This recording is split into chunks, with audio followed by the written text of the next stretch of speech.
வணக்கம் and welcome to Gowri's கறி corner. நாம் இன்னைக்கு பார்க்க போகிற ரெசிபி பிள்ளையார்பட்டி மோதகம். பிள்ளையார்பட்டி மோதகத்துக்கு தேவையான பொருட்களை பார்த்துடலாம். 1 கப்பு பச்சரிசி எடுத்திருக்கேன். நீங்கள் மாவு பச்சரிசியோ இல்லை வீட்டில் உள்ள பச்சரிசியோ எதுனாலும் எடுத்துக்கலாம். அதை 1 கப் எடுத்திருக்கேன். இந்த கப்புக்கு 1 கப் எடுத்து நல்லா வாஷ் பண்ணி ஒரு 15 நிமிஷமாக ஊற வச்சுருக்கேன். ஒரு 15 நிமிஷம் ஊறினா போதும். 1/2 கப்பு பாசிப்பருப்பு எடுத்திருக்கேன். இல்லை 1.5லேருந்து 1.25 கப்பு வரைக்கும் பொடிச்ச வெல்லம் எடுத்திருக்கேன்.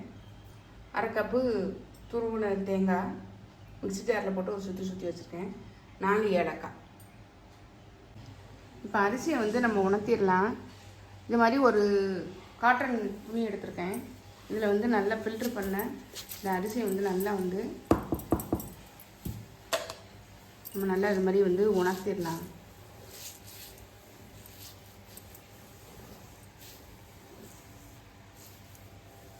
வெயிலெலாம் வைக்க வேண்டாம். நம்ம நிழல்லையே நல்லா உணர்த்திடலாம். அதிரச மாவுக்கு வைப்போம் இல்லையா, அப்படி தொட்டால் இப்போல்லாம் பாருங்கள் கையில் ஒட்டுது. ஒட்டாமல் இருக்கிற அளவுக்கு உணர்த்துனா போதும். நான் காமிக்கிறேன். அடுப்பில் பேன் போட்டிருக்கேன். இந்த பாசிப்பருப்பு வறுத்து எடுத்துடலாம். கருகிடாமல் வாசனை வர்ற வரைக்கும் வறுத்து எடுத்துக்கலாம். காமிக்கிறேன். நல்லா வறுபட்டுச்சு பாருங்க. நல்ல வாசனை வந்துடுச்சு. இதுக்கு மேலே கருகிடும். அதனால இதை எடுத்து வேறு இதில் மாற்றி வச்சிடலாம். இந்த பாசிப்பருப்பை வேறு இதில் மாற்றிட்டேன். இப்போ நம்ம வெல்லத்தை கரைச்சிக்கலாம்.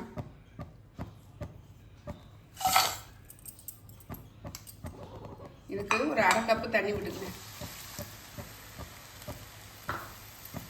நல்லா கரையிட்டோம். கரைச்சா போதும். பாகுபதெல்லாம் எதுவும் தேவையில்லை. நல்லா வெள்ளை கரைசல் கரைஞ்சிருச்சு பாருங்க. நம்ம இந்த ஸ்டேஜில் அடுப்பை ஆஃப் பண்ணிவிட்டு இதை ஆற விட்டுறலாம். அப்புறமா ஃபில்டர் பண்ணி சேர்த்துக்கலாம். இப்போ இந்த அரிசி பாருங்கள் நல்லா காஞ்சிருச்சு. கையில் ஒட்டவே இல்லை பாருங்கள். இப்போ இதை நம்ம மிக்ஸி ஜாருக்கு மாற்றி லைட்டாக 1-2 திரிச்சிடலாம். மிக்ஸி ஜாரில் மாற்றிட்டேன். இப்போ அதை ரவை பதத்துக்கு திரிச்சிட்டு காட்டுறேன். திரிச்சிட்டு வந்துட்டு பாருங்கள். இது பாருங்கள் இந்த மாதிரி ரவை பதத்துக்கு இருக்கணும். இப்போ இதை வேறு இதில் மாற்றி வச்சுட்டு இதே இதில் பாசிப்பருப்பையும் திரிச்சிட்டு வந்துடலாம். இதே இதுலேயே இந்த பாசிப்பருப்பையும் சேர்த்துடலாம். இப்போ இதையும் ரவை பதத்துக்கே அரைச்சிட்டு காமிப்பேன்.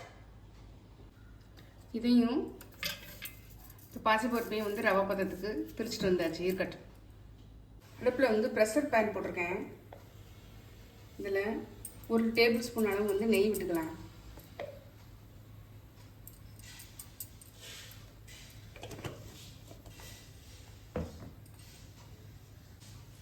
நெய் உருகின உடனே நம்ம இந்த அரிசி பொடிச்சு வச்சுருந்தோம் இல்லையா, அதையும் இதில் சேர்த்துடலாம்.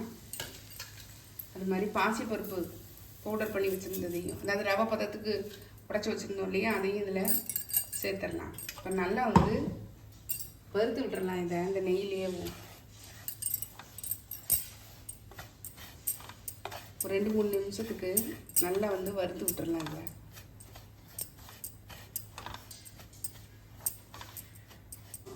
நல்லா வறுத்து விட்டேன் பாருங்கள். நல்ல வாசனையும் வருது.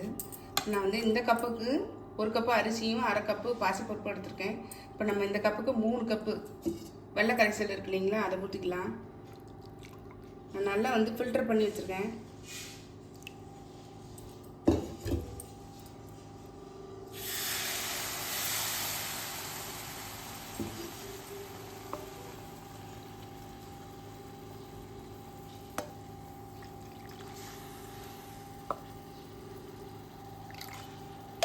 மூணு கப்பு ஊற்றணும். 2 கப்பு ஊற்றிருக்கேன். நல்லா இதை கலந்து விட்டுறலாம். கட்டி இல்லாமல் நல்லா கலந்து விட்டுறலாம்.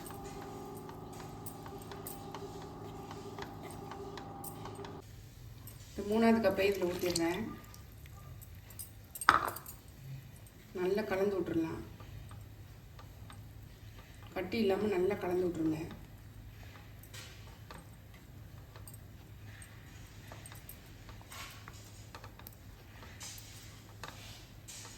இந்த வெள்ளை கரைசலில் அந்த மாவு வெந்து அப்படியே திக்காகுது பாருங்கள். கிளறி விட்டுட்டே இருங்க. நல்லா வந்து திக்காயிடும். நான் திக்கானோன்னு உங்களுக்கு காமிக்கிறேன். நல்லா சுருண்டு வந்துருச்சு பாருங்கள். கொஞ்சம் இடையில கிண்டி விட்டுக்கிட்டே இருக்கணும். அப்புறம் தான் வந்து இந்த மாதிரி வெந்து வரும், இல்லைன்னா அடி பிடிச்சிரும். இப்போ நம்ம வந்து இந்த தேங்காய் துருவல் இருக்குங்களா, அதை சேர்த்துடலாம்.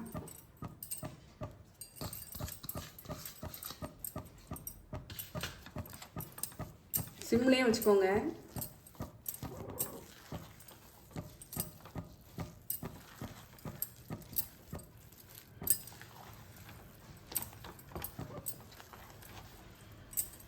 இந்த ஸ்டேஜில் ஏலக்காய் பவுடர் சேர்த்துடலாம்.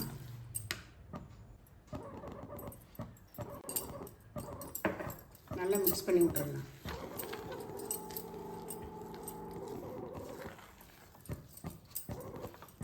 ஒரு பிஞ்சு உப்பு சேர்க்குறதா இருந்தாலும் சேர்த்துக்கலாம். சில பேர் வந்து நெய்வேத்தியத்துக்கு சேர்க்க மாட்டாங்க.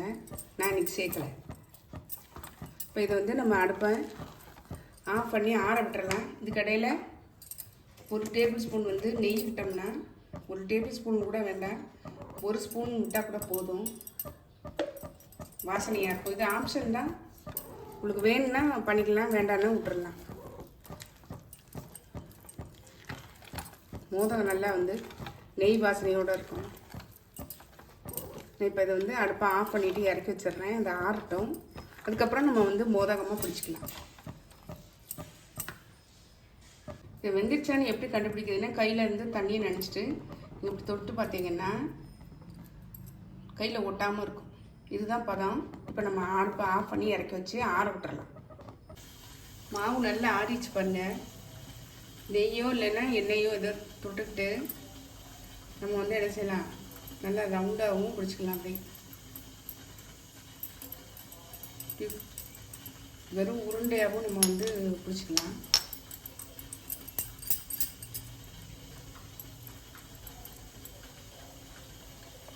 ஏற்கனவே பிடிச்சி வச்சுருக்கேன் பாருங்கள்.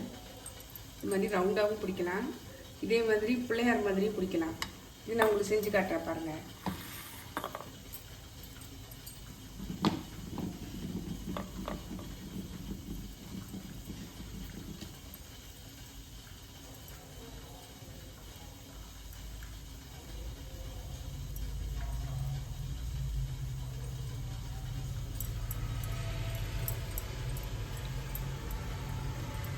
இந்த மாதிரியும் நம்ம செய்யலாம்.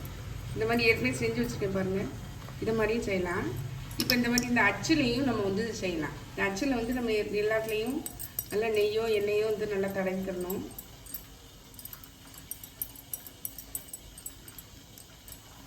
இது எல்லாத்தையும் நல்லா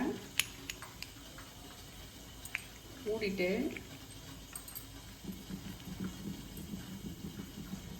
மாவை கொஞ்சம் கொஞ்சமாக எடுத்து நல்லா வந்து இதில் உள்ள வச்சிடலாம்.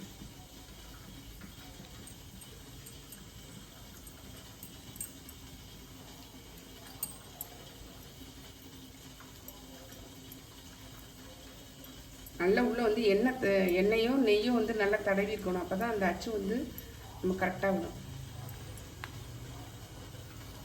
நம்ம ஓப்பன் பண்ணிடலாம். பாருங்கள் எவ்வளோ சூப்பராக வந்திருக்குங்க. இதில் வச்சிடலாம். இப்படியே எல்லாத்தையும் பண்ணிவிட்டு நான் உங்களுக்கு காமிக்கிறேன். சரிங்களா? மோதகத்தெல்லாம் பண்ணி வச்சுட்டேன் பாருங்கள். இப்போ நம்ம வந்து இட்லி பாத்திரத்தில் வச்சு வேக வச்சு எடுத்துடலாம். இட்லி பாத்திரத்தில் ஏற்கனவே தண்ணி வந்து கொதிச்சிட்ருக்கு. நீங்கள் இதை ஸ்டீமரில் கூட வச்சு வேக வச்சு எடுத்துக்கலாம். இல்லைன்னா இடியாப்ப தட்டு இருந்தாலும் அதில் புளிய விரிச்சோ இல்லை வாழை இலை போட்டோ நீங்கள் வந்து வேக வச்சு எடுத்துக்கலாம். இப்போ இதுலேருந்து 5 மினிட்ஸ்லேருந்து 10 மினிட்ஸ் வரைக்கும் வேகட்டும். நான் உங்களுக்கு காமிக்கிறேன். 10 நிமிஷத்துக்கு மேலே ஆயிடுச்சு. திறந்து பார்க்கலாம். நம்மளுடைய மோதகம் பாருங்கள் சூப்பராக வந்திருக்கு. நம்ம இப்போ இதில் வந்து வெளியில் எடுத்து வச்சிடலாம். நம்மளுடைய மோதகம் பாருங்கள் சூப்பராக ரெடி ஆயிடுச்சு. செம்மையாக இருக்குது பாருங்கள்.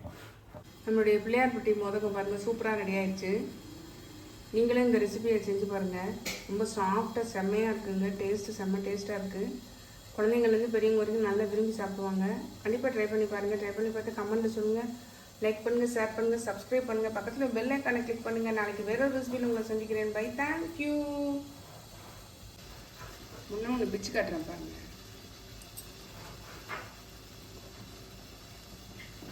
எப்படி இருக்கு பாருங்க, சாப்பிட்ட செம்ம டேஸ்ட்டாக இருக்குங்க. கண்டிப்பாக இந்த விநாயகர் சதுர்த்திக்கு நீங்கள் ட்ரை பண்ணி பாருங்கள்.